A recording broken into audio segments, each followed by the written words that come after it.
Folks, let's get started with our final presentation of the day, the panel discussion. I am a recovering journalist, so I've got a whole bunch of questions here for the panel. By turns topical and practical, our panel will hopefully explore a lot of pertinent ground, which I anticipate will be a robust discussion. I will pose a round of questions to our panel and then pause after that round of questions to answer some from the audience, and then we will repeat the cycle.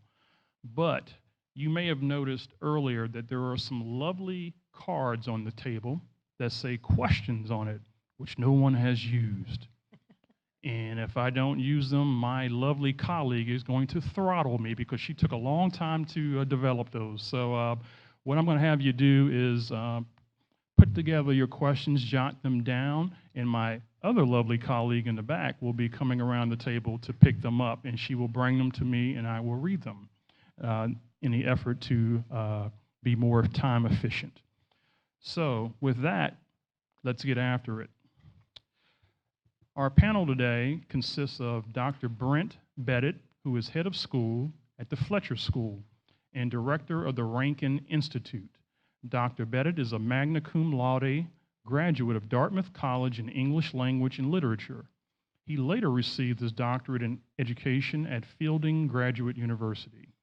With a long career in education, Dr. Bennett's experiences have been comprehensive and impressive. Although he spent nearly 3 decades at Landmark College, the world's first college for students with learning disabilities, his experience in education has been wide-ranging. While at Landmark, Bennett held many senior management positions, but he also has taught at the elementary, middle, and high school levels. His diverse career has included serving as director of operations for a construction company, founding a technology company, and working as a journalist for a national magazine. Dr. Bennett held the position of Deputy Executive Director for Educational Affairs of the King Salman Center for Disability Research in Saudi Arabia, overseeing the Academic Training Division. Please welcome Dr. Bennett to the panel. Our next panelist is Dr. Alexa Posney, former Senior Vice President of State and Federal Programs for Renaissance Learning. She has 4 decades of experience in education, spanning from classroom teacher at the elementary, middle, and high school levels to Assistant Secretary of the Office of Special Education and Rehabilitative Services in the U.S. Department of Education, confirmed by the Senate, to Commissioner of Education for the Kansas State Department of Education. Prior to that, she was appointed as the Director of the Office of Special Education Programs for the U.S. Department of Education, was the Deputy Commissioner of Education with the Kansas State Department of Education, State Director of Special Education, Director of Special Education for the Shawnee Mission School District, and Director of the Curriculum and Instruction Specialty Option as a part of the Title I Technical Assistance Center network of TACs across the United States. I'm out of breath after all that. Thank you. Dr. Posney has received numerous awards, including most recently the Distinguished Alumni Achievement Award from the University of Wisconsin-Madison, the Lifetime Achievement Award from University of Wisconsin-Stevens Point, and the Martha J. Fields Award of Excellence, an award that is presented to an individual who has made extraordinary contributions to the NASDSE organization, its mission and goals. And I'll add this too, Dr. Posney was a 2012 recipient of an honorary doctorate from Beacon College. Please welcome Dr. Alexa Posney to the panel. Thank you. Our next panelist is Dr. Wanda Hadley. She's an associate professor of higher education leadership in the Department of Educational Leadership, Research, and Technology at Western Michigan University. Hadley focuses her research on the academic adjustment issues first-year students with learning disabilities experience in their transition to college through the lens of a student development theory. In 2015, in honor of the 25th year of the Americans with Disabilities Act, Dr. Hadley was recognized by the American College Personnel Association as one of the 25 scholars in the United States conducting research about college students with learning disabilities. Ladies and gentlemen, Dr. Wanda Hadley. And you've met our other panelist already. Yes, I'm not going to read that whole thing, but he is Dr. James Williams, Chief Operating Officer and Pre-ETS Director at Bloom Consulting. Let's welcome Dr. Williams to the panel. All right, now most of you guys probably are already aware of some of this information, but for our viewers who are watching on live stream, I'd like to start with a baseline for today's discussion. Dr. Hadley, can you clear up the confusion between the terms learning disability and learning difference? Are they synonymous? I think learning differences is a new term that's really kind of taking a more user-friendly approach to learning disabilities. Much like the act in the 90s that moved people first to recognize the person rather than the disability. So moving from a disabled student to a student with a learning disability. So it's more of a politically correct term, if you will. All right. Next question. Dr. Williams, in one recent survey, 7 out of 10 educators, parents, and the public wrongly conflated learning disabilities with mental retardation. The question is, what is the reality in general regarding the intelligence of students with learning disabilities? Wow, you gave me that one. Wow, and by the way, I get close to the mic. My high school choir director, my wife always tells me, eat the mic. So I always eat the mic. It's just, yeah. Wow, I'm sorry, I have to process that too. I was like, geez. So at least with research, I mean, we don't have that connection. You have individuals with learning differences, with various disabilities. IQ is kind of, I always tell people, separate it from a disability. And the reason I tell you to do that is because there isn't a lot of connection. I've seen a lot of folks that don't have an intellectual disability, but have some other challenges. And I think it's just kind of a common, some of it I think is the root of our disability movement, is we started out thinking of disability as either physical or intellectual. And now we really broaden the scope of disability to be, honestly, almost so broad it's hard to even understand it all. But for that reason, that there's really not that connection there. I mean, I've worked with individuals that have perfectly average IQs in terms of how they test. If you were to give them like a Stanford Binet or some basic test, they're going to be in the average range. But very specific issues, let's say with dysgraphia, can certainly kind of challenge how that's going to present. Speaking specifically to individuals that maybe have like an autism spectrum diagnosis, I've had some individuals that really, and there's actually some research to support this, generally don't reliably test on IQ. There actually can be shifts in IQ, which if you know anything about IQ, that's not supposed to happen. It's supposed to be relatively static. And so I think, honestly, this is what I tell my staff all the time, I think we all put way too much stock into IQ, way too much stock into it. I think there's just so many other things that are there, and the connections between them really, there isn't really a connection beyond, I think, the connection that we all perceive. That makes sense? Well, thank you, Dr. Williams. And I should have mentioned to the panel, if you choose and want to follow up on any question, please feel free to do so. This question, I'm sorry. If I could just comment, because that's exactly right. One of the things that I've always talked about is the label isn't important. We talk about learning differences, and that's really the difference when we look at kids, because even when you look at within one category of a disability, there is a whole range of how well kids learn and who has it. I think the major difference is the fact it may just take some kids longer. And when we look at it in that way, every child can learn. I don't know how many kids with intellectual disabilities you see now. And one thing, social media, I think, has helped immensely. These kids read, they're reporters, they give speeches. I mean, I am amazed by what the kids can do. And for too long, because it was so based on an IQ score, they thought, no, they can't learn. Oh, yes, they can. And they can thrive just like everyone else.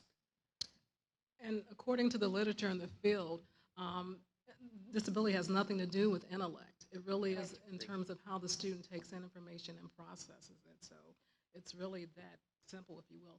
And at the college level, students have to have a diagnosis by either a psychologist, a psychometrist, a medical doctor, or a rehab specialist to actually get the services. So that diagnosis really doesn't even talk about intellectual disability. It talks about student strength and maybe some of their limitations.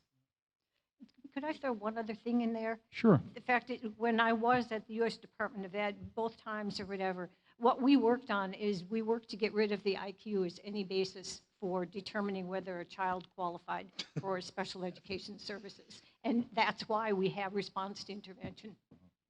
We used to diagnose through discrepancy theory, which essentially looks at your perceived potential, which uses an IQ score, and then your subscores in a number of different areas of performance. And if the discrepancy was large enough, then you'd receive the label. But I'm not sure that really gives us any actionable information as educators.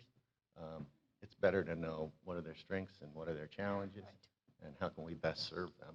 Who are they as a learner? Thank you very much. And this one is for you too, Dr. Bennett. Let's move to the current landscape. The Varsity Blues admission scandal, in that federal prosecutors charged 50 people, including actresses Felicity Huffman and Lori Loughlin, in a nationwide bribery and fraud scheme to admit underperforming students to elite colleges.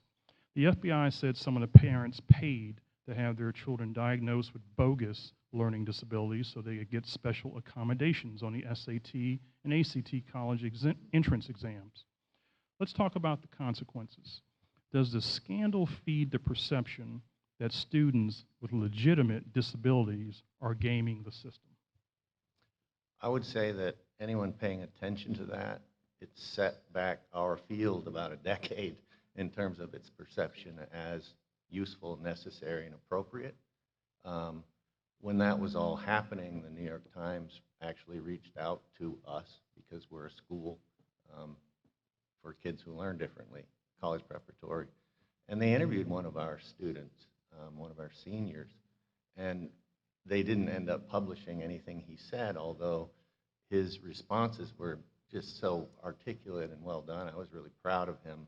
But they were looking for dirt, you know? They were looking for him to make a misstep, to say something about him perhaps receiving services that weren't merited given his diagnosis. And unfortunately, what this has done has placed focus on that when actually it's how many people that really were identified doing that. So I hate to be so blunt, but it's actually privileged people taking advantage of systems that were designed to help people succeed in this country. And I think it's shocking and just unacceptable behavior. When I met with both ACT and SAT to talk to them about, because it wasn't even that long ago, that having a longer period of time in order to take the assessment and to have some accommodations that wasn't even allowed. And it's been fairly recent. But it's to the point now, and it was a study that I just read this past week where they're talking about ACT is saying they're going to allow anyone to take as much time as they want. And I thought, hallelujah. It doesn't make a difference. What the research has shown is that if you give kids more time to take the assessment, it's not that they have an advantage over kids who really need that kind of an accommodation. Again, it's talking about everyone. Give everyone the amount of time that they really need. Kids who are going to do it fast are going to do it fast, and they're not going to change. And yet it's something, and why not? One thing I would add too, and I tell a lot of our clients this, that especially those that are talking to us but are still in college or going through college, is to not put a lot of weight in those types of assessments. One of my studies I did when I was in my master's is I looked at the predictive validity of the SAT. It's not good. It's not good at all, actually. It truly really doesn't most of the time do what it says, which is to determine how successful a student will be in college. Because quite frankly, there's just so many other factors that you can't put on a test that do that, right? Parent support and all these, just community involvement and culture, and I mean, it's all these things. And so we tell a lot of the students that we work with, don't put a lot of buy-in to that. I would also echo what he said as well, though, that I do think it was a setback. I actually had a conversation with one of my colleagues about this, but I also, my perspective is, just like with anything, people with a lot of money can use it for nefarious purposes, and they always will. It's America, you can do that, for better, for worse. So I think that that is unfortunate, but what I would tell people is with the students that I work with, I mean, I am a college professor, I teach adjunct classes online and in person at 3 different schools. The students I have that have learning disabilities, they need those accommodations. Like I can tell they do. Like they're the ones that, I mean, they're struggling. And I have some, for example, they have extended time and they're struggling to finish by that time because it just, like, to do a written portion, it just takes her that much longer. Her response is spectacular, and she's actually an A student. But, I tell people there's so many good examples of legitimate need as a professor that I've seen that, I would tell any, that's why the New York Times won't interview me. I would tell anybody that, that how, valuable it really is. I also think, though, accommodations have to be appropriate. We can have that conversation, too, with families where it's like not every student needs every accommodation. I've had students that have extended time that never use it in my classes, and I ask them why, and they said, well, because my parents told me to get it. But I don't use it because I don't need it. And okay, well, it's not really, then if you don't need it, you don't need it. And so, there's kind of that other side of the coin, I guess, too. Well, as a follow-up to that question, and this one is open to anyone on the panel, do you expect that as a result of Varsity Blues, that schools and testing companies will make it more burdensome for disabled students to get the accommodations that allow them to realize their civil right to access higher education? No, and it's just because I'm hopeful. People have spent a lot of time talking about this, and it's just because of everything that I'm reading now. I mean, there are a lot of colleges and universities right now that don't even require the SAT or the ACT to be taken. And they're beginning to look at what's really important about whether students are going to be successful and how we can help them be that success. And I think it discourages it. So no, this is the optimist in me. No, I don't think so. Me too. University of California is actually one of the reasons why the SAT became broadly accepted and adopted. And guess what? They are beginning now to not require it any longer. So I think you'll see a sea change on the other side of the equation, which is more colleges and universities will understand what you said, which is those scores aren't predictive of anything really, except your ability to take that particular test. And therefore, they're irrelevant to an acceptance decision. And a lot of conversation in the literature is about the cultural biases around the standardized test. So that really is a conversation that is going to be dealt with on some level that I think will have some influence about that. Well, Dr. Hadley, you kind of anticipated my next question, which again is related to Varsity Blues.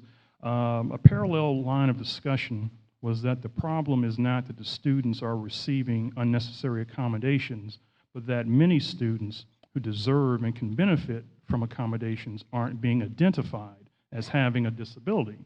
In particular, students of color, students in poverty continue to struggle without an advocate to help them secure the accommodations and supports they need. My question then is, how grave is this issue and what accounts for it? I think the whole issue of students with disabilities transitioning into college, that's my research agenda, really does have more of a systemic frame than even the student frame. Students are moving from one system, K through 12, that's mandated by the Individuals with Disabilities in Education Improvement Act, and that's an educational mandate that says it's the school's responsibility to identify the students, provide them services, oversee those services, and the student kind of sets up this passive model, if you will, because everything is done for them. So for all those years of their life, when they move to higher ed, with very little transition preparation, students move under Section 504, the ADA, which is a civil rights mandate, and it says it's the student's responsibility to understand their disability, identify themselves, go in and identify themselves to the Office for Students with Disabilities. That's kind of the gatekeeper, if you will, for colleges and universities. And then the student is responsible for meeting with their professors. They don't have to disclose their disability, but actually talking about how that disability might influence their performance in their classes and what kind of services they need.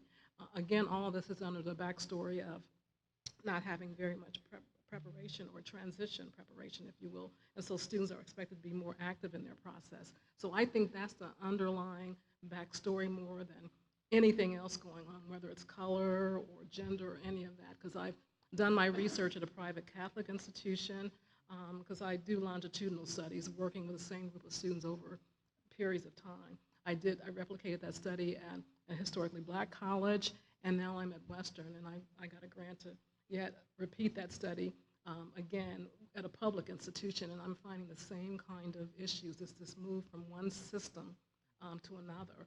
And so somehow getting K through 12 and higher ed to better hand the students off, have conversation, somehow deal with the students is really more of the issue in my view than the other stuff. The other stuff can come later once that basic kind of handoff is met, if you will. Any follow-up? I Very don't much want to agree. get too much into the weeds, but you're absolutely right. And part of the impact, or part of the influence in terms of being able to provide, especially for kids who live in poverty and other ones who have not yet been identified, sometimes what gets in the way is the funding. And, because we have to have silos, because, you've got the Title I funds, you've got the IDEA funds, and never the twain shall meet. And yet there have been things that the federal government did do school-wide. And again, I don't want to get into the weeds, but for those who could offer a school-wide, that allowed Title I and special ed funding to be blended. Not that it took anything away, but it allowed all kids to be provided whatever it was they needed, no matter what funding source that it came from.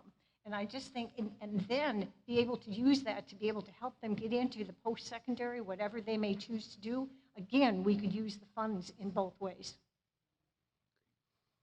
I would offer a slightly countervailing opinion about this. I worked at Landmark College, as you said, for almost 3 decades, and one of the things we used to do is look at where our students came from across the country. And without exception, the more rural, less affluent states weren't sending kids our way. Why is that? Prevalence? No, we know that prevalence is consistent around the globe, certainly nationally. No, it's resources and, frankly, the expertise distribution in this country and the ability to recognize and identify kids who learn differently. So I think that is relevant to this. I think most of the schools that serve kids exclusively for students who learn differently are quite young. Therefore, they don't have big endowments, and they become bubbles of privilege. And that has to stop, too. We need to work on access to these sorts of unique learning experiences for everyone. Well, that ends the first round of 4. Are there any audience questions at this point?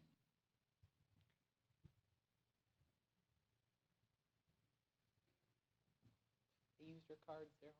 Use your card. My colleague's a happy camper now. Okay. All right, so let's see. Give it to him. First question is, please explain how you make successful contacts with HR departments. This one must be for Dr. Williams, such as work-based learning experiences / internships. One of the hardest things that I, in VR, I guess, run into is corporate offices. So I'm going to give you the answer. It's probably not one that's going to help you much, and I'm sorry about that. But we have the same challenge. One of the things that I tell people is most large corporations, there's a gatekeeper issue. If you don't know somebody, or you don't know the person or the gatekeeper to get you to the person, you won't get there. So generally, how it's worked is a couple of different ways. One, we've utilized a local manager and a local person at a local level, maybe even a regional level, and use them as a, hey, you have a boss, right? Hey, let's meet, let's have coffee, let's talk with them, let's do a conference call, 30 minutes, 15 minutes. I usually start with 15 minutes, because for some VPs, that's all you get is 15 minutes. So you get 15 minutes. I was like, at 15 minutes, I can talk really fast. You guys know that. So I was like, that's all I need. Give me 15 minutes. I'll go New Yorker on them, and we'll blast through it. So that's the deal there. So that's one way. Another way is a common thing that, honestly, this has probably been, for us, has been the most successful. And that is everybody knows somebody or has a child with a disability. They do. Or they have a family member or a grandparent or an aunt or an uncle, or they themselves have one, or, there's always that connection. my staff and I tell them when they talk to employers, find the connection, find that connection. A lot of these larger companies that y'all have heard about, Microsoft's Autism at Work program, SAP's Autism at Work program, all these different neurodiversity initiatives, a lot of these are because there was a VP or a COO or a CEO or somebody at a relatively high level that had somebody on the spectrum or had someone with a learning difference, and they were willing to put a stake in the ground and hold on to it for just a little while to launch it. So I think that's a lot of it. The last piece is, I think a challenge a lot of folks in VR and in the schools have is we are in what we do because we want to help students with disabilities. We're in the people business. We're in the helping professions. For-profit businesses are not, and they're never going to be, and they don't have to be. That's not their role. So what do they care about? Productivity, benefit to them, cost benefit. So a lot of times I tell my staff to go in and talk not about, hey, I'm a person who helps people with disabilities get jobs. Oh, please, charity, give me jobs, give me. We say, what can we do for you? Where's your unmet need? Where's the position that you can't fill? Where are the things that you just cannot get enough people for? The hard jobs even. What are you struggling with? Great. We'll help you build a program that can fill that vacancy. And that's a lot of what Integrate, the company I talked about earlier in New York, that's what they do, is they talk to people like EY or PricewaterhouseCoopers or JP Morgan and say, hey, who do you looking for? I'll give you one quick example. And just because I think it nails it home, a Bank of America in Dallas and in Texas had, and not us as a provider, I wish I could claim that, but our VR agency actually, our business development team, reached out to Bank of America and they said, you know what we can't get? Nobody wants to process mortgage applications. You can't see why, right? They're so fascinating and they're huge. They're like, we need someone that sits in Dallas and literally opens them, processes them, scans them, looks for these key pieces of information, checks this, checks it. Like, it's not easy. It's not an easy job. It's very tedious, but nobody wants to do it.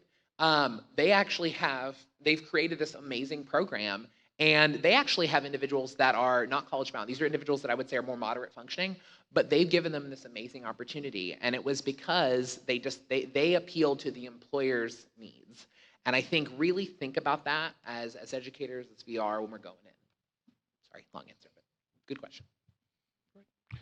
The next question, this one is for you, Dr. Bennett, and this is from a forward-thinking parent, apparently. What can we do to get our middle school students better prepared for college and employment? I like the fact that they're thinking early here. Well, that's one of the keys, is to think early.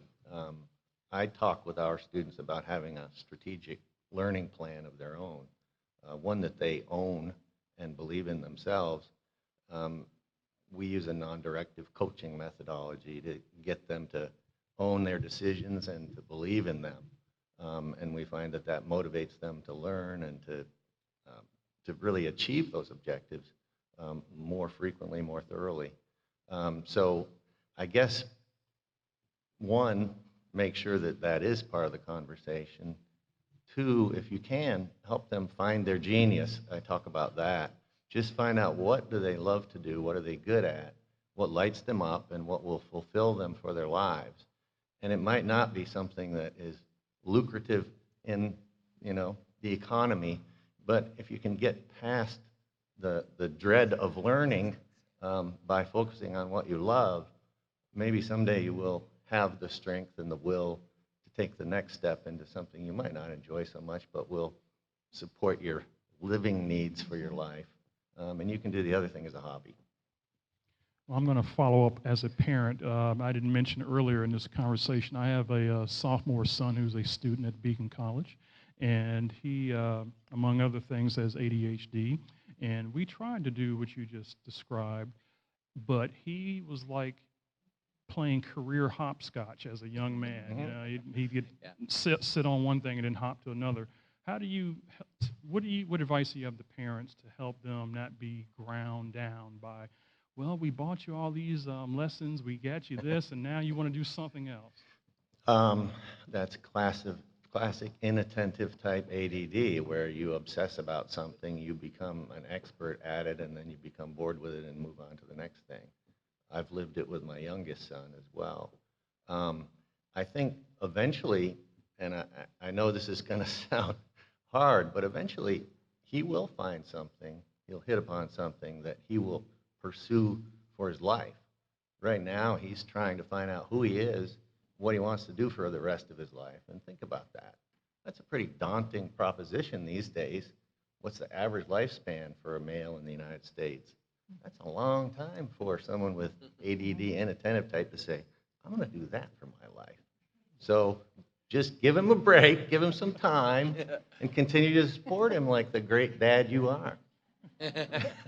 Yeah, go Dale. Can I add to that? Absolutely. And it's a question, and I ask for parents, and yes, I want you to understand my son is ADHD, so I totally get it. How many of you have your child attend the IEP meetings? Raise your hand if your child ever attended an IEP meeting with you. Okay, okay. It's more than I've seen in the past. It all depends upon the individual child and student as well, yet the conversation changes when the child is part of the meeting. And especially as the child gets older and he or she kind of takes over the meeting, and you'll understand there's a whole different dialogue that goes on. And I really think that has really made, I really think it makes a tremendous difference. You need to be cautious, and yet they need to be part of the conversation so they can hear about, yes, this is what you've done really well. Yes, this is what really worked. And let's take a look at and ask the child, him or herself, you know, what is it? What would you like to work on? What is it that, you know, we might concentrate on? The conversation is great that way. There's also Strengths Finder and U-Science, some of those inventories that help you identify your genius, not just You bet. try to find it. And to add to that, there is no IEP in college. So when students are meeting with this Office for Disability Services coordinator, they're responsible for all of what's covered in an IEP typically. So the literature encourages students as they move further through high school to take more responsibility in those meetings. So definitely attend, but also take leadership in those meetings, because when they're on the campus, they're going to be responsible for those meetings. Parents aren't involved. And because of FERPA, parents don't always know what's going on. There's no disclosure, and so until midterms or when things are really in dire straits, then, you know, everything kind of becomes more revealing. But yeah, the whole notion is making students more proactive, if you will. Great. Now, during that conversation, someone in the audience asked you, Dr. Bennett, to repeat those books, the Strength Finders. And Yeah, it's a Strengths Finder system. There's one that's fairly not as detailed, and then there's a new edition that's come out that is quite granular and helps you identify your strengths. And I think it's important to do that. I would also advise people to just take a learning style inventory to see what your preferred modality of learning is, and many people don't do that, unfortunately. And then there's U-Science, which is another kind of more graphical way to find your strengths, which actually relies on a learning modality that's a little different than Strengths Finder and might be better for some people. And one thing I would add, so in our vocational assessments and evaluations that my staff and I do, we utilize assessments like that. One thing I caution you to do, and this is something I know everybody on this panel is going to understand and agree with, is we also, though, say with assessment, and it applies to career assessment and vocational evaluation, you never use just one measure, ever. You never do that. And especially with career evaluation, it's really important. And I'll give you a good example. We have an assessment that VR pays for that's an online one. I'm not going to say what it is because I don't want to disparage it. I don't want you to think less of it. It's a good assessment. It's great. The problem is by itself, it's a one-dimensional picture of a student. And unfortunately, a lot of our VR providers and counselors use it as the one and only tool. And it's not. And the test makers never intended it to be. It's not meant to be that way. I don't know why people use it this way. I don't. But it's a good assessment, like I said, but it literally all it looks at is interest. And interest is great. But being interested in something, able to do it, being able to do it, having the desire to do it, having the academic ability to do it, having it available in your job market, having the right personality, being able to work with people in that field, that assessment looks at none of that. And all of that has to do with how likely it is to get a job. So I think when we do our assessments, we tell people we don't do 15 or 20 different measures because we just love testing students and keeping them in a room for 2 days. We don't. We do that because we look at personality, values, interests, abilities. We look at all these different metrics because when you overlay all of that on top, then you get a really beautiful picture and a focus area. And so I think it's important to do that. I've had families that have told me, well, he picked accounting. And this was actually a true story. This was about 3 months ago, maybe. He picked accounting. Okay, cool. Why? Well, he took like a free test online, and it said accounting. Okay. Any other reasons? Nope. Okay. So, Jimmy, do you want to do accounting? Nah. But it's because, so you've got to be careful there. And I always I believe in vocational assessment. I do them. I'm a CRC. I believe in it. I'm behind it. But we also really remembering that you never use just one assessment. You always look, cross battery is what we call it. We always do cross battery. So it's just important to understand that. The biggest one that I find a lot of times happens is interest and ability. Those don't talk always.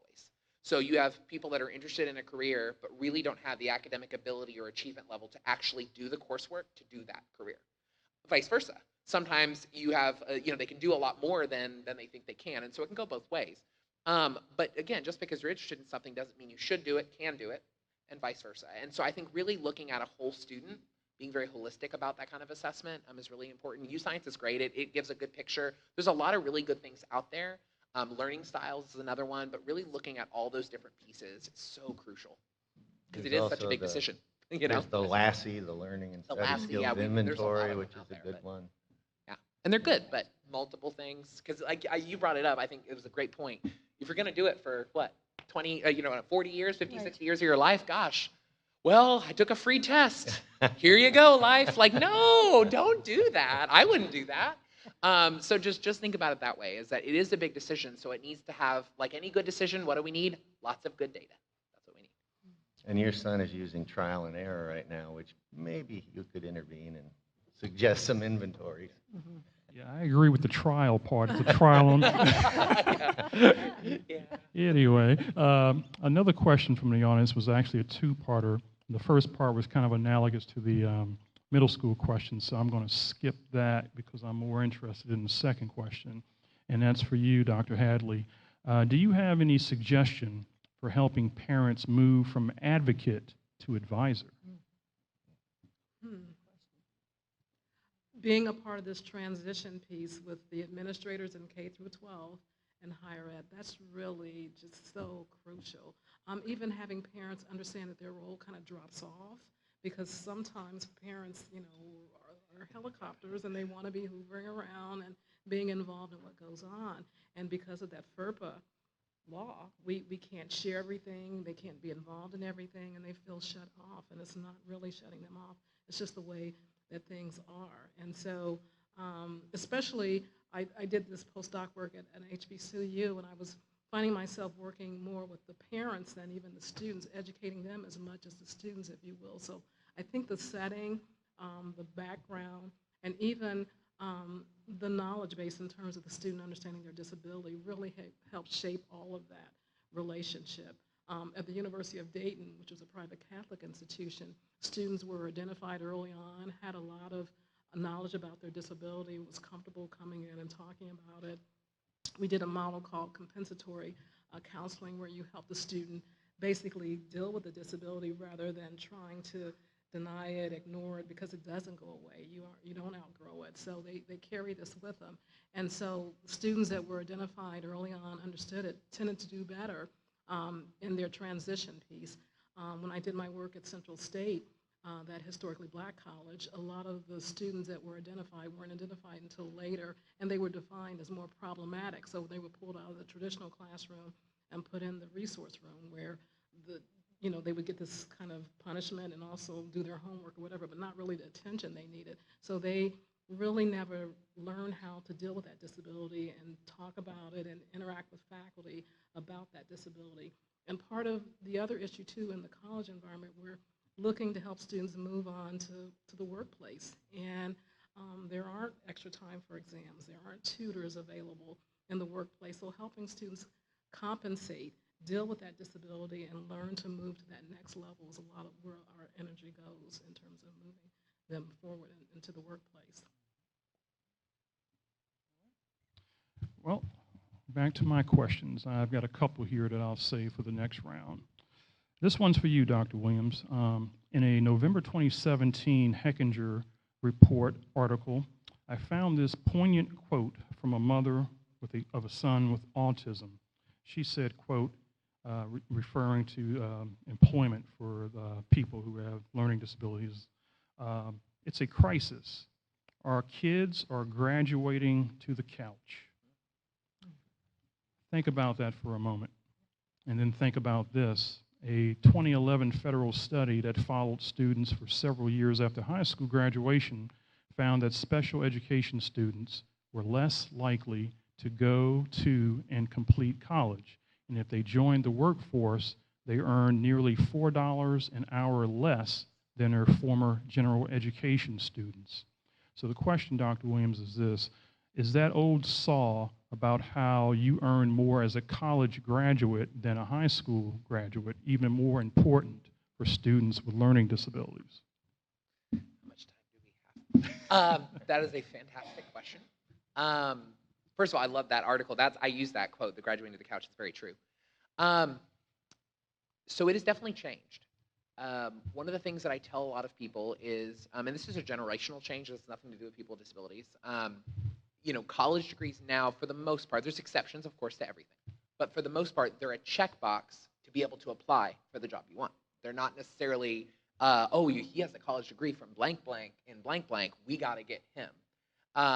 Even Ivy League schools, there's been articles about that some of them have even kind of lost their luster because, yeah, it's great, and yeah, they're a good student, and they're real smart usually, but are they going to be a good employee? Not a connection there.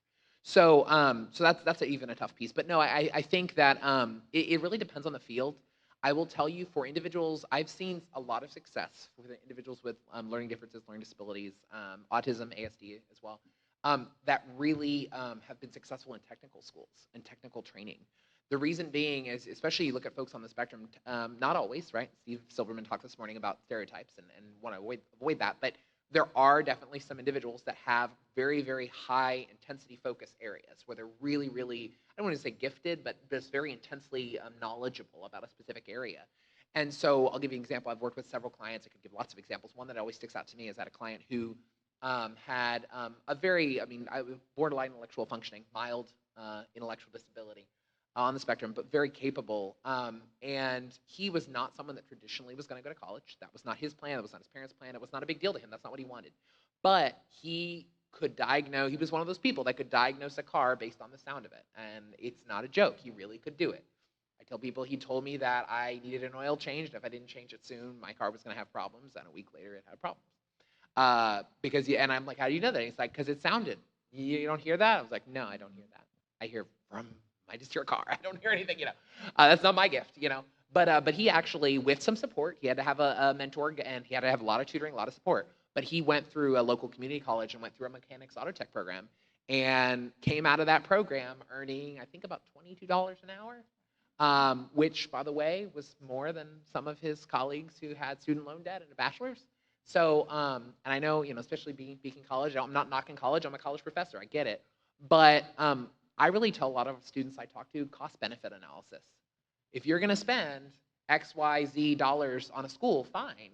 But what is the return? What kind of job are you going to get? Especially nowadays, I feel one of the biggest crises in our country, and the federal government agrees with me, is student loan debt. It is going to crush our economy. It's going to crush our country. I know because I'm struggling with it myself because I have Dr. Williams, you know how it goes. So I understand that. Do I regret going to school? No. Did I need it? Do I love it? Absolutely. And I needed it to get where I am, totally. But that's the reality. And so I tell students, a lot of students with various disabilities will come out with, like I said, I used earlier, a bachelor's in history degree that really, they're not getting employed with that degree, and the job they end up doing, they didn't need to go to school for. And so now they have student loan debt and they're earning lower wages. And it just creates this almost this like inducing poverty situation. And a cycle of dependence. So I think we have to be careful. I always tell people I'm never against college, but what is the job goal? I always go to, and that's a VR thing, what is the job goal? Tell me what you want to do, and then let's figure out the pathways to get there. And that may or may not be through college, maybe technical training, maybe 2-year, 4-year, whatever, maybe master's, but what is the job goal? Focus there instead of focusing on, hey, I'm just going to get this degree because that's what my friends are doing. I've had this conversation with people all the time. Not everybody has to go to college. They don't. For some reason, our culture some people assume that, I guess, or someone just started saying it and people believe them. Some do, many will, but not everybody does. And for some folks in the degrees they want, I used the auto tech example earlier, that was a better fit for him. He's making more money with less debt, and I always joke with people, I say it may be a blue-collar job, but it's on a better collared shirt than you and I could afford, so there you go, it's something to consider. And I even look at like education degrees. I have individuals that'll ask me, that I do assessments on, will ask me, well, you got degrees in education, would you recommend it? And I'm honest with them. In terms of amount of money for the degree versus amount of money you're going to make, no, because we're a low-pay field that requires a lot of education. It's just the nature, I guess, of our field. But again, I'm not saying I regret it, but I think that's the tough part about that question is it's very multidimensional. But I really think doing that homework and looking at like ONET's website and looking at like what are they, so ONET has something, if you're not familiar with ONET, it's ONET. If you just type in ONET, you'll find it as a parent. But they have some great tools, but one of the things I love is they have something called a bright outlook. And so if a job has a bright outlook, it means that it's a growing field. You can go on there and figure out, here's the degree I need, here's about how much it's gonna cost, here's what I'm gonna make when I'm done. And you can actually make some very calculated, data-driven decisions as a parent or a student. And many times, people just haven't done that. They've just never sat down to do it, and it's so sad because 5 minutes, like Geico, 15 minutes could save you 15%, or no, a lot more than 50% on your college tuition bill. But it's just something to really think about, that we really need to be focusing on, like, what is that outcome, and then is it that cost benefit, particularly if we're talking about student loans. I have many, this is probably a whole research study, many individuals with learning differences that have a lot of student loan debt that their parents and them are struggling with, but they're not employed, and it's just insult to injury. And so, yeah, that's a big question. Would you all agree? And embedded in all that, too, is students with disabilities, learning disabilities specifically, are the fastest growing population going off to college, according to the literature. And Dr. Joe Maddouse, who was here this morning, he does a lot of work around students transitioning from high school and college, to employment, and high school to college. And some of his work deals with the idea that self-advocacy skills and self-determination and executive functioning are skills that students with disabilities really learn and practice when they stay in the environment. But while they're the fastest growing population going off to college, their persistence is an issue. And when I talk about persistence, I mean moving from first year to sophomore year to junior year.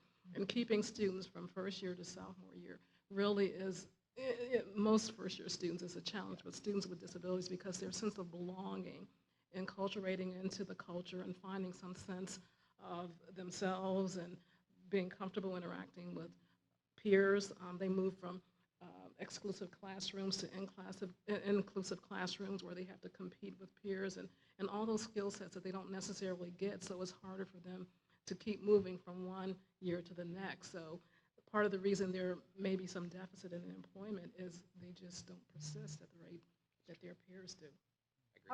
Part of the aspect of that is, how many kids are exposed to how many different jobs are available out there in terms, and I'm going back to the high school. We need to expose them, or at least open it up. And dual enrollment right now, I think, has been great. Fantastic. And just being exposed to, gee, how many kids never even thought, wow, I didn't even know that was a job, or I didn't know I could have done that. And just doing and being exposed to that, I think it would help in terms of, so does he need college? Does he need, career tech? Or, is it just something on the job? And this is where I'd really like to see the post-secondary work with the secondary schools in all aspects, so that we could share this. I mean, I think about it. What if I would have been told that there were so many different jobs I could have had? Maybe I would have had other kinds of jobs. Not that I regret anything that I did. Well, we're looking at a broad field like medical. I tell people we get so many clients that are like, I want to be a doctor. And we're like, why do you want to be a doctor? It's because they think the medical field and they think a doctor. And it's like, hey, well, have you been to a hospital? Do you know how many people in there are not doctors? Right. And they're really important people. Those nurses, they're sticking you with the needle. I really want them to be trained. They're important people. And so really understanding too, like we've had individuals that are, are academically would struggle. I mean, let's be frank, they're not going to get into medical school, disability or not. But that's okay, because what they want to do is not really be a doctor. They want to be in that field. And so there's there's so many, I can't even list them all. There's so many other jobs in the medical field. So I agree. I think that exposure and earlier, and it doesn't have to wait till high school, middle school.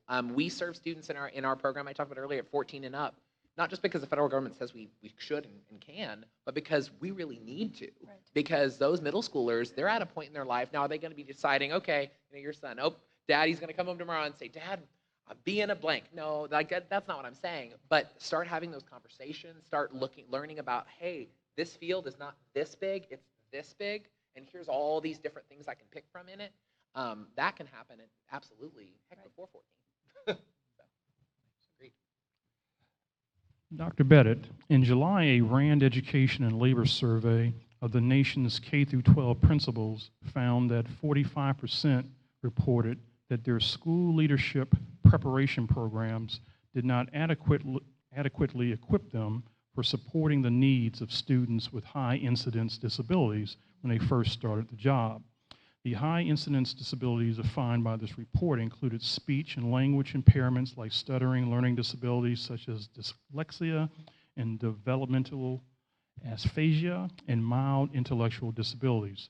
The question is, what does this inadequacy portend for college aspiring students with LD? Well, I think that's a slightly bigger question than what you're asking. And education does, frankly, a very poor job of preparing educators to be educational leaders in every respect. Corporations have succession plans. They have professional development plans for managers. How do you become a manager as an educator? You're a good teacher first. Well, that doesn't always translate to the skills you need to be an administrator. And therefore, that preparation program that doesn't exist at all falls down there at the very start of someone's becoming a manager. And then when you factor in, have they been prepared for the scope and scale of all of the different learning styles they're going to be supporting? I mean, I don't think that's even realistic to expect. Special education programs in graduate school cover such a very narrow slice of learning differences as part of the preparation, and it's because the span of differences that you're trying to support are vast. Human difference is a vast subject. I know I worked with Dr. Haggerty to think about someday preparing a master's level certificate program for special education. One doesn't really exist yet. Well, Dr. Haggerty's an educational entrepreneur, so it will someday, but I think that's a gap. That's a gap in the nation, and it's a gap in our preparation of educational leaders. It's one that we should, among many others, that we should address. Dr. Posney? One of the things, and I couldn't agree with you more, because one of the things when we talk about, especially because we want kids to be included, no, they do not need to be segregated. There are, and I don't want to spend time on that one, but it's even how we prepare our teachers. And when I originally moved to Kansas, okay, in KU, great university, all of that kind of stuff, I went and I wanted to visit, the teacher preparation program because I wanted to know more about it. And what was interesting is I went on campus and I went and met with some of the professors, in special education. It was a great conversation. And I said, well, now I'd like to talk to some of the general educator, professors and all of that. Lo and behold, they were in a completely separate building across campus, and never the two shall meet. Special educators were prepared, in their own special program. General educators were in their own program, and never the two got together. What I'm happy to say is that about 10 years later, they completely built a whole new building for education. Everyone is in the same building. I mean, now at least they're talking with each other and preparing it. The other thing KU did is that a special educator first goes through their undergrad and they become a general educator. They go on for their master's for another program and they come out of there with a master's in special ed. They are prepared in both general ed and special ed, and that is what we need more of. Because how many general educators are out there that they don't know what to do with a lot of these kids? They haven't been prepared that way. So, I mean, and they're working on it. They really are. And they don't get training. I can tell you just from personal experience, my wife is a high school choir director. She's a gen ed person. She's not special ed training. she's never been trained ever how to work with people with disabilities or autism. She gets a lot of those students because they've learned that she's works really well with them. Well, yeah, because she asks me questions and I coach her, and I've trained her and I teach her because we happen to just share a bedroom. Like it's just one of those things where we just happen to be together. That's not a very good educational model for the nation. Exactly. Just marry the person you want to learn from, right? But seriously, like but that's not how it should be. And I told my wife, she even says it. She's like, if I didn't know you, I wouldn't know any of this stuff. Like I just would have no clue. And her school's not offering her trainings. There isn't training she can take because they would say, well, why would you want that training? You're a choir director. You don't need that. You don't need to go to the service center and get special ed training. You don't need that. By the way, people have said that. Like that's not just a thing. Like people say stupid things like that. So, one of the, like you said, one of the many issues. But I think that's an important thing to really understand because I've had a lot of parents that'll come to me so frustrated by schools. And I'm not going to say all the time, but a lot of the time, it is a gen ed teacher that's trying their absolute hardest with what they know, and they just don't know what to do. And if they just train them not for days, not for weeks, not in a degree, if they train them a little bit and said, hey, here's some strategies for working with students with autism. Here's some strategies for LD. Just saying, because you may have some. Oh, wait, you already have 17 in your class of 30. Good to know. Like stuff like that. Like I think that's a huge piece we're looking for. And I couldn't agree more. As someone who's trained as a special ed teacher, I had the opposite problem. I had a ton of special ed training, but then I was made a co-teacher, and so I had to work with gen ed peers, and I didn't know how to do that when I started teaching because they never told me how to work with gen ed students. And so I actually had the opposite issue, and so I'm thrilled to hear KU does that because it's needed. And there's more of the expectation, too, of graduates. I teach in our master's and our doc program in ed leadership, and so we're training practitioners to go out and be college administrators. And one of my colleagues teaches next door in the college counseling program, and they're training their practitioners to go out to the schools. And so we're applying for a grant that's going to look to see if our curriculum and our training is helping them meet the expectations of the work environment, because more and more they need those kinds of things, and they're asking, NCAID and those kinds of things are asking that of our, KCRAP, I'm sorry, are asking that of our curriculum. So we have to be mindful of that as we're educating our students. Because of time, I'm hopscotching on my massive list of questions here. But I wanted to get to this one. In a thought-provoking column last month in the Cornell Daily Sun, the student writer Sidney Malia Waite contemplated the social model of disability, the ideal being, as she puts it, quote, that what disables an individual is not their impairment or difference, but rather the societal barriers put in place that exclude individuals because of said impairments or differences, unquote. She goes on to say, quote, through college outreach programs and indexes like the College Board's Adversity Score landscape, institutions have demonstrated that they recognize the complexity of outside barriers. But even with this knowledge, universities enact little to no outreach to actively consider and address the barriers that limit opportunities for students with learning disabilities. She goes on to pose this damning question. Why are universities not attempting to bridge the gap between disability services in primary schools and how they affect students' paths to higher education? Is she painting with too broad a brush here? And I throw that one out to anyone who's willing to answer. She's referencing a social constructivist opinion, essentially, which is that our social constructs are what disable people, not their own innate abilities. And if we provide the right environment and supports for them, they're able, they can achieve. And there's a lot of truth to that. I agree with it essentially. I think the reason that we don't have all of those resources in place, honestly, is because we don't invest enough in education as a nation. That's really the root of the issue. And until we get past that and start prioritizing education over some other areas of investment like defense, and I'm not trying to criticize, but I think preparing our children to be peaceable global citizens would actually reduce our need for defense because they'd be able to communicate and do a better job of managing the world than we have in my generation. So I just think at the heart of much of this is investment.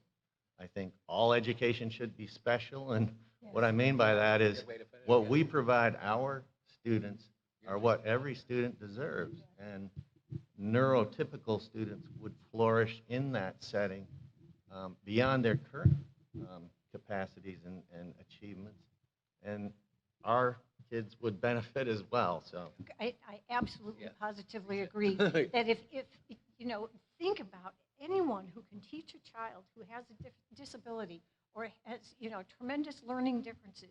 If you can teach that child, you can teach any child.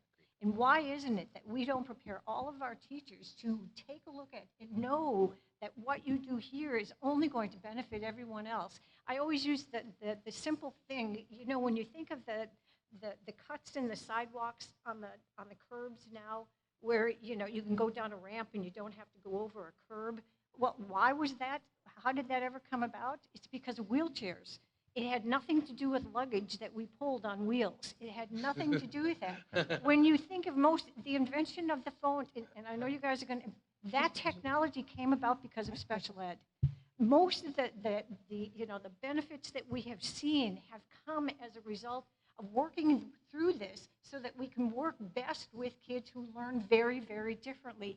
The benefit to everyone else has been phenomenal, and it just takes off. And there's part of me saying, why don't we start there? You know, because if you can teach them, then you can teach anyone, and everyone would benefit. Well, since Dr. Bennett mentioned investment, and since Dr. Posney has worked in the federal government and with policy, I'm going to ask you this question. Earlier this summer, a bipartisan group of senators introduced a measure known as the Respond, Innovate, Succeed, and Empower, or RISE Act. The bill spells out that students who already have documentation of a disability can continue to use the same documentation when they enter higher education. If passed, the measure would free individuals who have received special education services from having to undergo additional diagnostic testing. The legislation, which would amend the Higher Education Act, would also increase transparency of school policies and data so that students with disabilities can best identify a college that meets their needs. And the bill calls for the federal government to provide technical assistance to guide colleges and universities on how to serve those with disabilities. So the question in all that, Dr. Posney, is how critical is a measure like this to buoying the success of collegians with learning disabilities and growing the numbers who succeed in any collegiate setting? I think it's absolutely critical. The two, and I've said it before, post-secondary and secondary and all the rest, we really need to work more together. And paperwork, I think, often gets in the way. So when we transition from one, you know, system to another system, it should be very easy. And having to redo testing or do different paperwork because this system looks at it this way and this other system looks at it that way, it's a total waste of time, effort, and most of all, money. And part of the other thing that I would like to see with this, because I think it absolutely is an imperative, there does need to be funding to go along with it in order to help the change in the system, because it's going to require a systems change on both ends. And that's also going to require, and I know I keep saying this, IDEA, you know, needs to be reauthorized. There are things in there that get in the way and absolutely should be taken a look at. So if this can be done at the exact same time, we could change both systems at the same time and have just one seamless system throughout. And the benefit to everyone. And in the long run, it would save so much money. Dr. Hadley? And you know, if this comes about, that would change things. There are some that really feel like the updated tests really give us new information and that kind of thing, and students grow and things change. But one of the things that's advised is that students move to the college environment. Right before they do that, they need to get update testing, because once they're in college, colleges and universities don't provide that testing, and it's really costly. And those offices for disability services depend on that information to provide students with accommodations and services. So they do require that that's updated every 3 years the way things stand now. This bill hasn't passed, but does it at least, the mere introduction of it, suggest that Uncle Sam is beginning to truly understand the value of neurodiversity? I'm not so sure it can be, and I want to do this very carefully, I'm not so sure they understand how broad that is at this point in time, but it's the beginning. And that's where we need to start. Let's take the initial steps so that people can begin to see this. Over the course of time, absolutely, it will change. Again, it's like the curb cut. It started out small, but it got really broad, and that's a great way to start. And the other thing I always throw in here too is that learning differences and disabilities and all that, it's not political, not at all. And that's what I really want. Everyone knows people who have these learning differences and so forth. And so that is, take that part out of it. It comes down more to what they argue more about is the money. And it's not that they don't believe in what everyone is trying to do. Well, and I would add too that I think a lot of it, and this is a struggle as a government, is we are very reactionary. It's our Achilles heel. It always will be until we change it. We don't want to. It's like insurance. We don't want preventative care. We want to fix it after you're lying on the hospital bed bleeding out. We're like, cover him up, patch him up. Yeah, it's very expensive, right? It's the same thing with what we're looking at here. And he talked about investment being crucial. But that's a big part of it. I do think what I have seen and what encourages me. So we were asked part of an RSA Rehab Services Administration federal grant kind of inspection. Questioning, I forget what they called it, in Austin recently happened, and we went as a provider to talk about the services we've been doing. And what I'm really encouraged by is what I am seeing are two big things that are changing at the federal level. One of them is they are recognizing that the stats I showed earlier, the government is recognizing that we're headed for a really bad place if we don't start turning things around. If we don't start getting people with disabilities jobs and employed and start pushing that figure up, it is, among many other things, going to bankrupt the country and stifle our economy in a significant way that people will notice. That's one thing I'm encouraged about, and there were several comments made about RSA to that effect, that these are important services. We get why we need money here. We get it. That was encouraging, because I don't think I always felt that way. The other thing that I saw that was really good is what we talked about earlier, the connection between, we've got a lot of students coming out with a lot of student loan debt. Where are those jobs for them? Where are they going? What is their pathway? And that was a term that was used a lot by the RSA person that was recently in Austin, was a pathway. Where's the pathway? Where are they going? It's like, great, they're doing it, great, but for what? What are they doing? And so I think that is encouraging to me, that there are some recognition of some, again, I wish we were talking about this 20 years ago, because all of us in the academic, that did research saw this coming. It's not a surprise, but at least now, later than ever, there is some recognition of the crisis that's pending. A great example, you talked about people with learning disabilities entering college and that growing. Another slide I didn't have today, but diagnosis of people on the spectrum and them entering college, it's exploding. It's exponential, and there are no services. We would need 50 million beacon colleges in every state just to serve them. So I think that I'm seeing a little bit more of a sense of urgency. That's what I'm looking for. A little bit more of a sense of urgency at the federal level, and hopefully that continues, and hopefully it becomes even more urgent, because what I've learned is with urgency comes money, and hopefully that comes. I don't want to overgeneralize, because I've been taught not to, but I think even federal policymakers can do simple math. Oh, absolutely. So add Literally. up all your knowledge about prevalence Yep. statistics and the amount of human potential that represents when you add it together, and the economy's need for talent and everything else. That's simple math, and the outcome, at least for me, is also simple. It's invest in that potential. Thank you, panel. Well, to close this out, we're going to do kind of a lightning toss-up round here. So I'm going to throw out some audience questions to you. And there's a big prize in it for you if you want. Mentally preparing. There you go. This one asks, in the absence of SAT, ACT requirements, will it become more difficult for students with learning disabilities to gain entrance into colleges? I didn't hear the first part. I'll repeat it. In the absence of SAT, ACT requirements, will it become more difficult for students with learning disabilities to gain entrance into colleges? Okay, It depends. yeah, I was going to say, what it depends on is what criteria are they going to be using. That And in fact, I'd love to hear that conversation now. What are these colleges and universities using as the criteria to determine, is this a student, that we would like to accept? And when I think about it, a score doesn't do it. Even grades don't necessarily do it. And I'll be honest with you, I'm not exactly sure what would, but I would look at a number of different factors.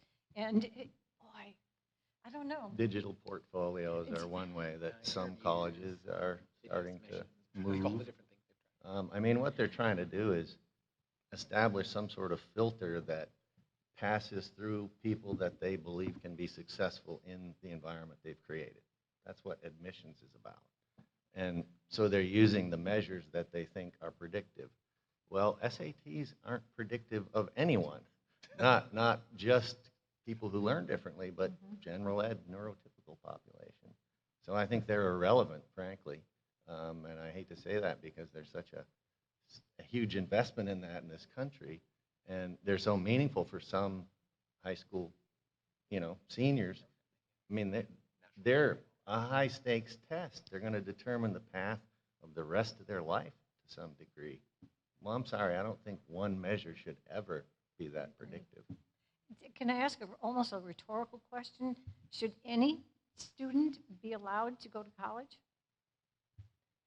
And why not? There's a party saying, why not? What do we have to lose? I mean, again, now there's a whole lot I'd like them to know ahead of time that college is going to prepare them for the field in which they're interested, in which they, have that, but why not?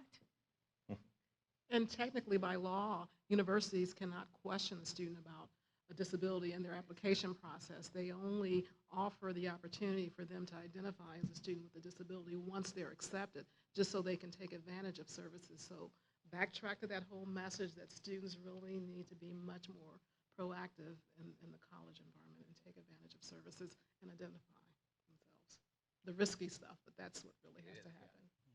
Thank you. Let's see. Our son is a freshman at Beacon. We learned that soft skills are most important for employment. Where and when will he learn how to get these soft skills? And she kind of answered, I'm saying she, but I don't know if it was a she or he, but there was a question on my list that talked about a survey that indicated that a lot of parents believe that the schools, K through 12 schools, are inculcating their students with these soft skills. Is that true? No, they're not. I can tell you they're It not. depends on the school. I'll be real honest. No way. And yes, should they? The answer is yes. And in fact, middle school, I think, is really a great time to begin to talk about those and to begin to show them and prepare them. No, I absolutely not. There is a big movement currently in education, SEL, social emotional learning, SEL. and as long as that's integrated into the K-12 curriculum in an organic way, I think it will produce the right results. Totally agree. But it hasn't been a focus until relatively recently. Correct. Well, and I think part of the challenge too comes to, the common reasons I hear people, and I mentioned earlier in my presentation, parents tell me, and particularly with high school, they're like, time. He doesn't have periods in the day. He doesn't have, I brought up the example, all the AP classes, right? Or all the, even not AP classes, just other classes, choir, football, I just pick whatever. Those all take up slots. You only have so many. And I don't know about you, but not a lot of students come up saying, Mom, I want to take the social skills class, like they don't. Parents say, you're taking the social skills class, so. I think we're taking the child out of the childhood, in Yes. many ways by We have. rushing them through it. And so I think that's a big part of it. And then I think also you could also say, well, even if they offer it, are the students going to take it? Okay, that's a problem. I think what I see happening a lot from soft skills as like someone who works on the employment on the very end of this is everybody passed it to the next person. Everybody passed the buck. Parents said, schools got it. And then K-12 said, we didn't have time, but they'll get it in college. And everybody knows no, college doesn't do that. No, college said, and then the college, they get to career services in college, and college says, guess nobody got it. Well, good luck. We'll help you write a resume. And that's the issue. I will say, I talked about PREETs, pre-employment transition services. That's what it's for. The reason that they push that and the reason they're pushing it into schools is not because they have to, it's because they know they need to. Unfortunately, we need a lot more than 15% of the VR budget if we really wanted to train all students. But it's a start, right? It's the first step, and hopefully of many more bigger ones with more money. But it's there, and so I think, but again, very recent. That was within what, 2 years? I mean, same with SEL, 2 years, 3 years. It's been a big thing Very now, recent, and just yeah. now coming to some districts and areas. So it's all very fresh, very, very fresh. And as we know, folks in education, especially higher ed, how fast do things move? So I think that's part of it too. Is we need some time as well, just to kind of put these things down and kind of see the flowers and roots that grow, and then kind of go from there. We also need to understand, what is the job of K-12? What does it include? What is the job of post-secondary ed? What does it include? And what's the responsibility of families and parents and society? Because education is expected to do a lot with a little. And Little money, no money, but and that's a pretty significant challenge. All right. Do all vocational rehabilitation offices give an assessment to students to tell them what they would be good at, or do they collaborate with the students as well? I don't know. I can speak for Texas. I can't speak for Florida, and for every state. In Texas, our Voc Rehab does not. They refer to providers to do that. So, for example, in Texas, they'll send them to like a neuropsychologist to do a neuropsych, and so they don't do it, but they'll pay for it and refer the student. Same thing with us. If we do a vocational evaluation, which we do for the state, they'll refer them to us as a provider. We'll do it, and then we'll send the report to the counselor. Then the counselor and the individual come together with the parents and family and have that discussion about the results. But it's generally, not to my knowledge, VR is not necessarily doing it per se, but they're funding it maybe, or they're a part of the process. Some, honestly, we have not necessarily not a lot, not everyone, but we have some districts, at least in Austin and where I live. We have some school districts that actually do formalized transition assessment, which, if they're following IDEA and compliant with the law, they're supposed to be doing anyways. That's a whole different story in a different conference. But they're doing that, and so I've gotten students, my staff have gotten students coming out of high school with beautiful transition plans that are very detailed and goal-oriented and very student-centered. They're fabulous. However, that's one district. Then we get a student from a district next door, and the parent's like, "What's transition?" They never talked about that, and he graduated. So I'm just telling you, it's the extremes, of course. Another issue we have, of course, in our country is we have all these districts doing things very differently. It's that educational inequality we have. And so that's a lot of it too, is just the inequality even between school districts and what they do with their students, transition-wise, that then get sent to the higher ed folks and or the employment folks like me. That's an issue. All right, I'm going to close out this panel discussion with a question that I think is very apropos. It's a very important question. How do you get others to buy in for success in everyone?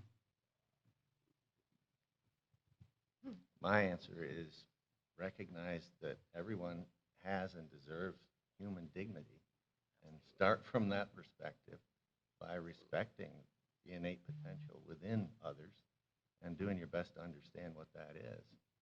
If you start there, I think progress at least is possible. For me, it's tell the stories. There are so many out there. And I think that's what really encourages other people. They begin to hear saying, "Oh, wow, I hadn't thought about that. I haven't heard about that."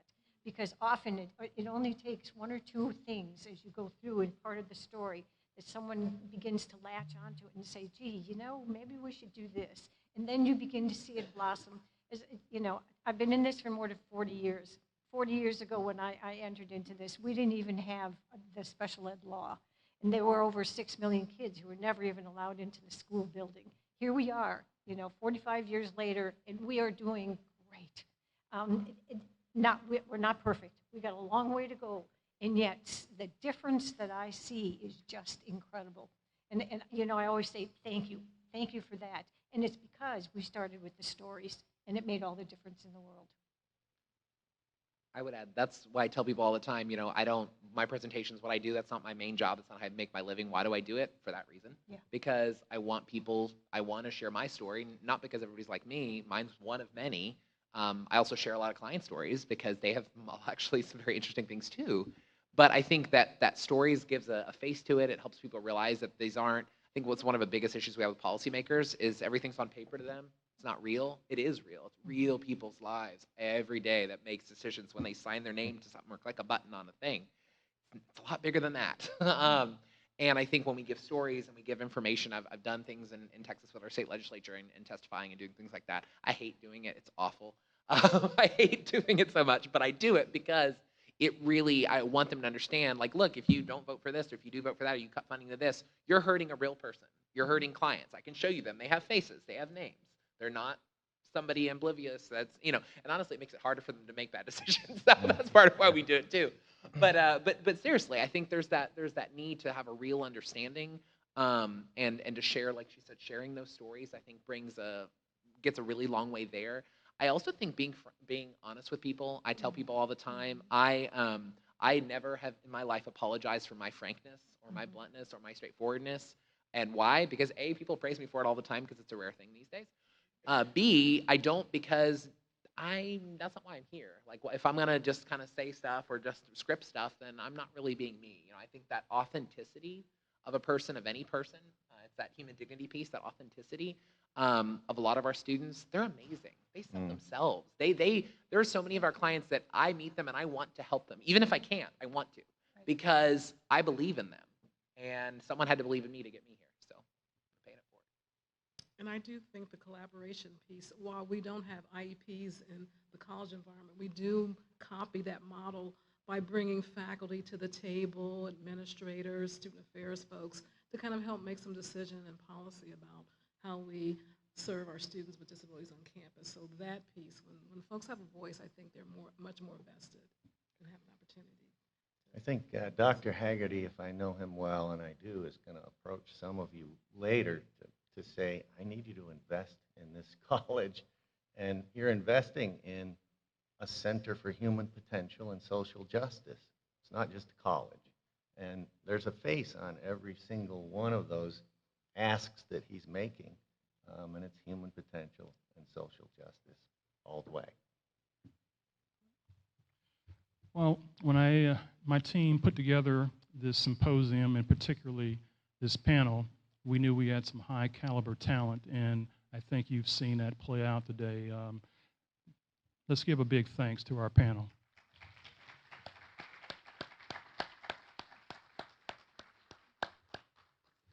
And with that, you guys have heard enough of me today, so I'm going to ask the guy who I mentioned earlier who signs my check to come and close us out, Dr. George Haggerty.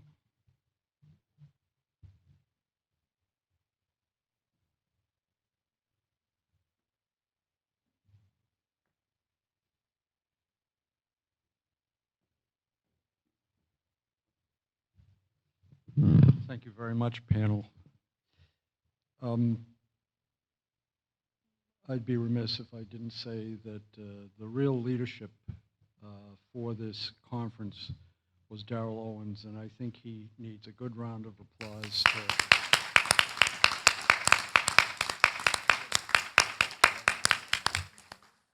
And the panel learned why you never have a journalist ask questions of a panel, because those questions were really fantastic, Darrell, and really asked.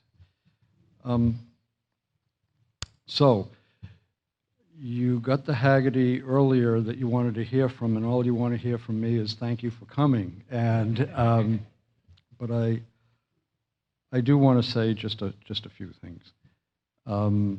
This is the 30th anniversary of Beacon College, and this is going to be the first of what we hope will be an annual conference on this issue. And why do I think the way that this is put together is important? Because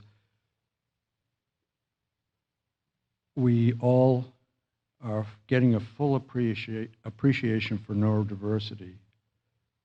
But what I heard here in the questions and in the panelists and in the presenters was an understanding that these students do not fit neatly into K through 12, college, university, employment.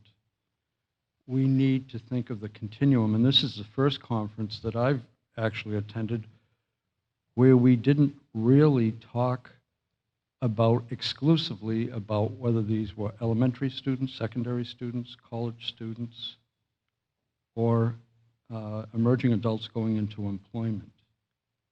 And I think that conversation has to happen between all providers, all parents, all families, all students. And the reason that this is important, I have two go-to sources. I started my career in this in 1978. And I have two go-to sources now, and I go to the website Understood. I don't know if you have seen that, but I highly recommend it, understood.org or .com, but I know it's Understood. And the other one is the home site of the National Center for Learning Disabilities. And in 2015, they did this really incredible piece of research. They actually asked students what were the important pieces that allowed them to either thrive or cope or struggle in their transition from high school to college or work. And they found that there were three drivers, or three features, that made 83% of the difference as to whether a student thrived or coped or struggled.